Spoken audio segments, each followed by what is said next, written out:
हमारे पास NDA foundation course के लिए जो क्वेश्चन है, if k be the parameter of triangle A B C then B cos square C by 2 plus C cos square B by 2 is equal to, पहला option है के, दूसरा है 2k, तीसरा k बाय 2 और fourth one is none of these. तो k be the parameter of triangle ABC, तो parameter से मतलब क्या है, किसी ट्रायंगल की साइड्स का सम। तो हमारे पास अगर ट्रायंगल एबीसी है तो एंगल ए के सामने वाली साइड को हमेशा स्मॉल ए, एंगल बी के सामने वाली साइड को हमेशा स्मॉल बी, और एंगल सी के सामने वाली साइड को हमेशा स्मॉल सी बोलते हैं। तो पैरामीटर से मतलब क्या था कि a प्लस बी प्लस सी जो है वो k के इक्वल गिवन है आपको यहाँ पर। आगे बोल रहा है b cos square C by 2, तो अगर हम इसे लिखते हैं b cos square C by 2 plus C cos square B by 2, तो यहां पर अगर हम ट्रायंगल की प्रॉपर्टी यूज करेंगे तो हमें सबसे पहला काम ये करना है कि इस कॉस स्क्वायर सी बाय 2 को और कॉस स्क्वायर बी बाय 2 को हम लोग full angle formula means half angle फॉर्मूले को फुल एंगल में कन्वर्ट करेंगे। कैसे करेंगे? हमारे पास कॉस सी इक्वल्स टू क्या होता है, 2 cos square C by 2 minus 1। तो इस तरीके से क्या हो जाएगा, cos C plus 1 equals to 2 cos square C by 2 means cos square C by 2 can be written as 1 plus cos C by 2।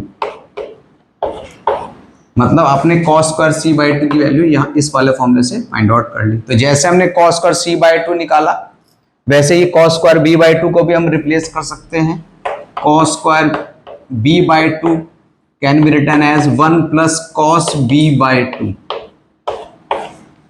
तो यहां पर आप इन दोनों को 1 प्लस कॉस सी बाय 2 और एक को 1 प्लस कॉस बी बाय 2 से रिप्लेस कर सकते हैं। तो ये हो जाएगा B cos square C by 2 मतलब 1 plus cos C by 2 plus C cos square B by 2 can be written as 1 plus cos B by 2।